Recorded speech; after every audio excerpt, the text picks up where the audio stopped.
G'day and welcome to Queensland Weekender. Luke and I are in the heart of Queensland's outback at Longreach, and it's all thanks to our friends at Queensland Rail Travel. There's more about that later. Now, everyone knows that Cody and I love country towns, and this one, it's a beauty, especially when it comes to celebrating our pioneering past.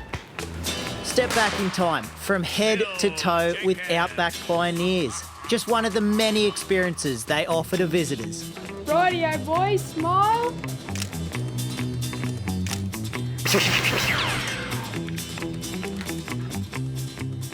Here we look good. We do, don't we? Join us later on in the show on our heritage adventure, but here's what's up next. Coming up, feeding hour with a pot of hungry dolphins.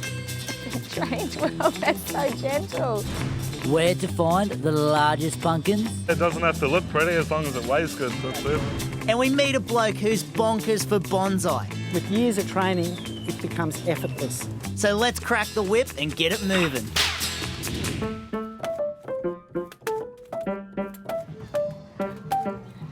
Let me tell you about the health benefits of the humble old pumpkin. They're low in fat, high in vitamin A, the seeds are a good source of fibre and antioxidants, and they can give you a good workout. Oh, it's good. These bright orange veggies are the star of the show each autumn when the South Burnett gives them their own special day.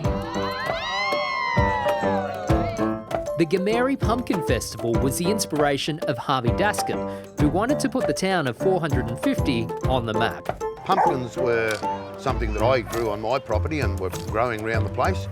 So I came back and said, well, to a few people, I said, well, could we have a pumpkin festival here?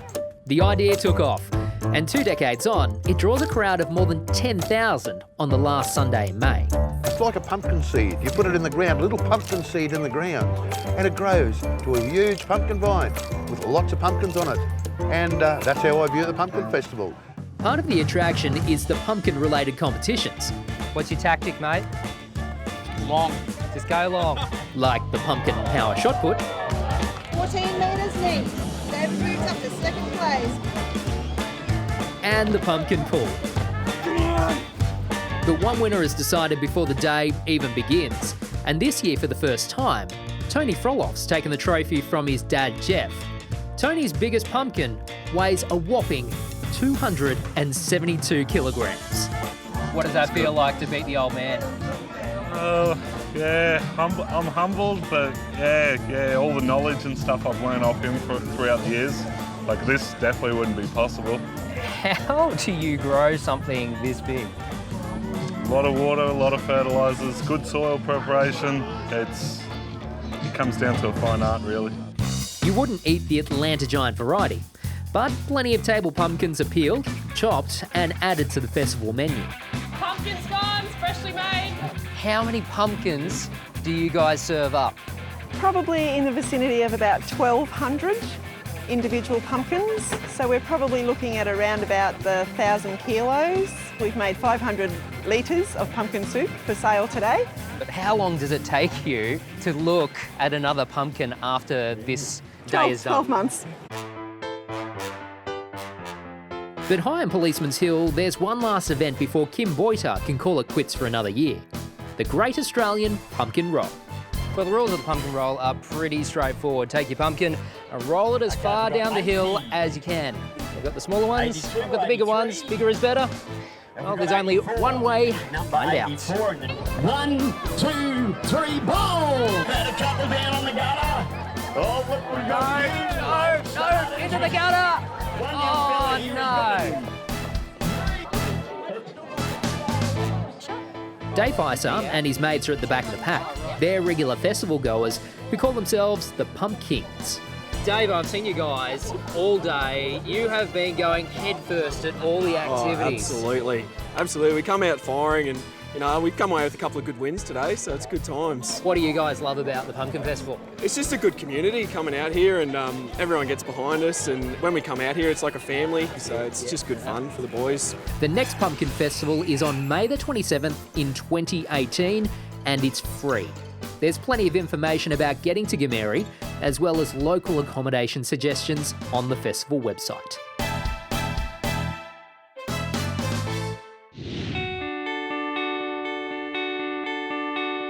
After the break, one of the few places you can feed a dolphin in the wild on the Queensland coast.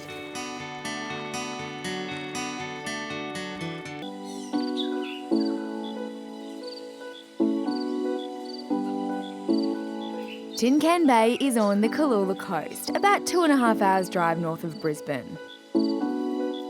This is a boating and fishing hotspot, but they're not the only activities that bring people to Tin Can Bay. The real attraction here are these guys, right on cue, well done. Les and Jenny Dustin have run Barnacles Cafe and Dolphin Centre for 9 years. Les reckons the dolphin feeding first began with fishermen. The way they feed is just when they're cleaning their nets out, they discard fish and the dolphins would get it. And then when this was reclaimed here in the early 50s, the dolphins came around here and they were fed by fishermen coming in here on the boat ramp. And after all these years, we're still here today feeding them, still feeding fish. Still feeding fish to them. This pod of hungry regulars are Australian humpback dolphins, a rare and endangered species. They're beautiful. So that's Patch there, Mystique over the back, and Squirty behind Chrissy here. Father, son and uncle, they're the 3 dolphins we've got in here at the moment. The centre relies on volunteers like Barry Coventry, who've grown to know each and every dolphin's quirks. Patchy is what I call my pregnancy tester. Always. Why? Yeah. Well, what happens is if there's somebody in the audience that's pregnant, he'll usually go up and just sit in front of them for a couple of seconds. Let's just hope Patchy's strike rate is a bit off today. So they all have their own little personalities, yes, do they? They do, yeah. They know us. I'm sure they get to know us over a period of time, our voices, and obviously they must pick up the love that we transfer to them, and vice versa, we get the love back from them as well. Well, some of our handlers here, and I'm not pointing fingers or anything like that, but they sing to the dolphins early every morning. Not pointing fingers. No, not pointing fingers at all. You're obviously very passionate about it. What do you love about this experience? Just the interaction with dolphins. Yeah, they have a calming effect on people, believe it or not, on us, and and people enjoy it. And our most pleasing thing that I think all of us see here, as far as volunteers are concerned, is to see the public enjoy themselves, and that's what we're here for. Is for having the public enjoy themselves with us. So excited!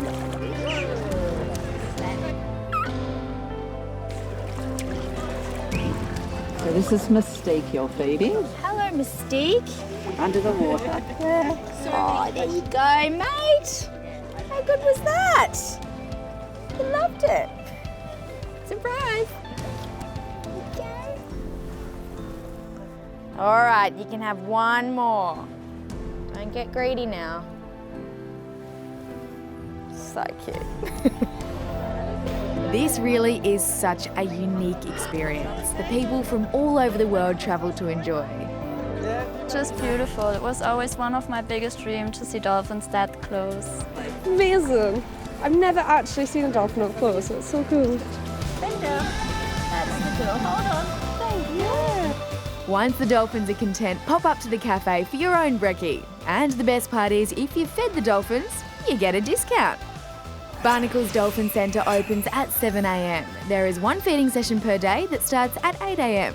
The cafe is also open daily from 7 a.m. Where to stay for your visit? The Tin Can Bay Marina Villas are a great place to base yourself. Make yourself at home in one of their 2-bedroom villas, each with a balcony overlooking the marina. The self-catered villas are right in the heart of Tin Can Bay and make for the perfect weekend away or holiday escape. The Gold Coast is home to some awesome free events, and if it's country music that gets your foot tapping, then the Broadbeach Country Music Festival is coming up at the end of the month, from the 28th to the 30th of July. Crowd favourites like Tracy Chambers and Troy Casadei will take to the stage. For a more diverse music selection, head along to the Stradbroke Islands Chamber Music Festival. Also on the weekend of the 28th of July, this year there's a record 20 performers on the bill, but tickets are selling fast. If you prefer a more action-packed weekend, why not head trackside for this year's Ipswich Super Sprint? The 3-day family-friendly event will play host to Australia's top drivers and high-performance vehicles. There'll be stacks of entertainment with Disney Pixar Cars Pit Stop open for all to enjoy, along with their very own Crazy 8s Raceway. Or head over to the Supercars paddock to meet your favourite driver. So don't miss out on all the action from the 28th to the 30th of July, with trackside tickets starting at $38. After the break, we enjoy a bit of country hospitality. At a historical homestead, we might even have a cup of tea or two.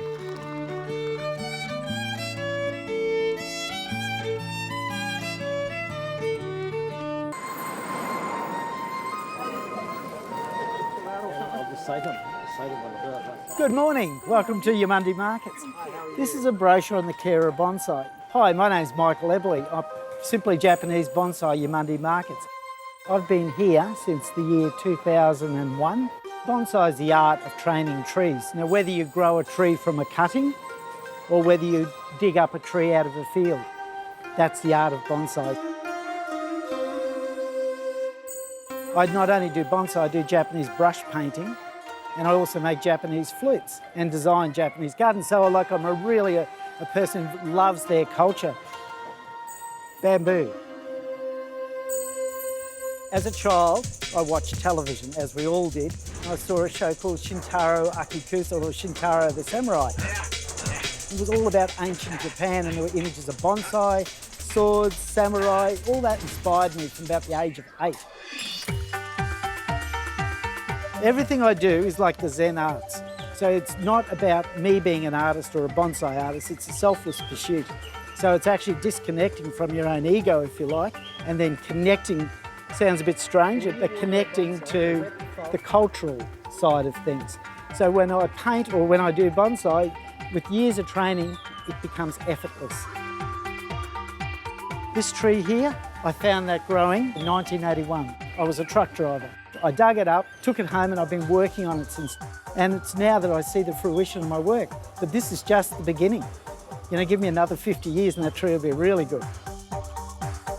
The market kind of evolves. I've seen people come and go, sell their wares and so forth, but there's a solidarity in the original Your Monday Markets. Mate, I so look forward to this coffee. Great. Thanks, dude. And that's kind of like my family. I've grown with them over the last, say, 18 years.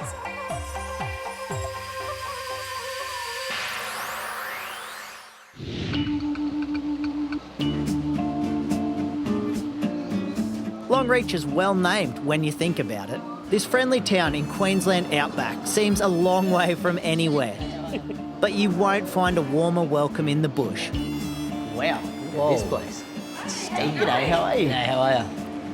The Welcome Hotel has been a Longreach landmark since the 1920s. She's had a good old spruce up, and now she's a heritage cafe and a booking office for the outback pioneers. Tourist experiences that bring bush history to life. Everything from stagecoaches to paddle wheelers. Truly unforgettable experiences. If you have a Thursday or a Tuesday free, we've got No-Go Station as well. No-Go Station. That's a funny sounding place. We're intrigued. Although only 20 minutes from town, it feels like we've turned back the clock 150 years. Abigail, how are you? Good, thanks. Welcome to No-Go. G'day, how are you? Lovely. Rightio, boys. Smile. Remember our old-time photographer, Abigail? Well, this classic country homestead is her family home, and it has a lot of history. Well, this part we're in at the moment was built back in 1904. The part that's out over the other side is built back in 1880. 1880, gee, that's old. That is old. I bet you could tell you a story or two. Yeah, it probably can, if the walls can talk. Where does the station get its name, No-Go? Back in the early days, the floodwaters, when the wet season, used to come up to this house yard fence, roughly. So no one could never get here, so it was called No-Go. Ah. Well, it's all go now. Open for tours to visitors 2 days a week. What generous folk to open the doors to their home. Oh, wow. So this here is actually your lounge room? Yep. It would have been called the library room back in its day. Ladies would have had their handcraft. Their children would have their board games and card games. It's good, that should be. What a step back in time. The parlour room was used strictly for entertaining guests. The bedrooms, there's 9 of them. Oh, wow. Shotgun the damn drops. Butter, eggs and flour. Simplicity has never tasted so good. Abigail's got a very own cookbook. Better not put it too far away. How do you top off good old-fashioned hospitality? With somewhere to hit the hay. Back in Longreach, we're bunking in for the evening. Outback pioneers have digs close to all the town's attractions. The Pioneer slab huts are pretty flash. In an old-fashioned way. This is home. Or the homestead stables. Just you wait. Whoa. This gets better and better. Look at them lights. Shotgun big bed. Why do you always get the good bed? Oh, Luke, check out this copper sink. House rules would love this place. I wouldn't change a thing. So simple but so practical. And to top it all off, there's a sunset terrace with tubs open to all guests. After a day in the outback, there's no better way to wash off that bull dust than a twilight tub. Even better, mate, if we wait a little longer, we'll be able to see them beautiful outback stars. Cheers for the beers, guys. Cheers. Thank you. After the break, we'll sadly bid farewell to Longreach. But for now, there's nothing like an outback sunset to allow time to stand still.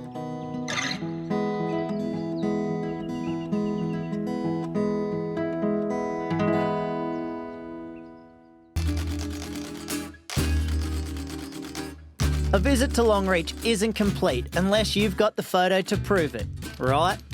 Well, you may as well look the part, with an old-time pioneer portrait at the welcome home. And now it's time to say goodbye to Longreach. We've had a cracker. But our outback adventure is far from done and dusted. Thanks, fellas, for the lift.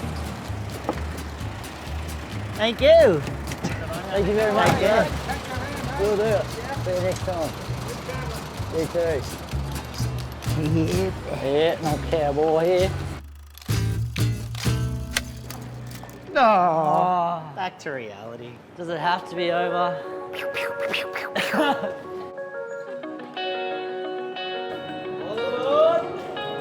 Luckily, our journey home promises to be one hell of a ride. The Spirit of the Outback is one of Australia's great rail journeys. We'll clickety-clack our way home through the heart of Queensland. Oh, I've got to share a room with you. Sharing rooms. Woo! First class sleepers come with all the bells and whistles. Bed must fold down from up there. Longreach to Brizzy on the Spirit of the Outback is a 24-hour trip, more than 1,300 kilometres. In between gorging on the passing scenery, you get to pig out in the tucker box. When you travel first class, all meals are a part of the deal. Oh, I'll go something different. I want to go to Red Claw. The Tucker Box restaurant serves lunch, dinner and brekkie in a dining car that honours the state's mighty cattle stations. What's your plan of attack on eating that? Well, you think I'm just going to go the good old country kid style? Just going to get your fingers dirty. As we head east, the flat outback plains give way to mountain ranges. And the best view is from the Shearer's Rest with a cold beer. Jeez, isn't that nice? And kick back for the arvo. The sun's on its way to bed, and that means dinner is served. And while we tuck into a gourmet feed, clever Queensland Rail staff are turning our private cabins into comfy sleepers. Queensland Rail Travel offer a bunch of Outback Rail packages that are truly worth having a sticky beak at. So jump online to choose your adventure. For more cracking ideas to get you out and about, head to our website or catch our mugs on Facebook and Instagram. Queensland.com and the Queensland Rail Travel websites are also worth taking a squiz at.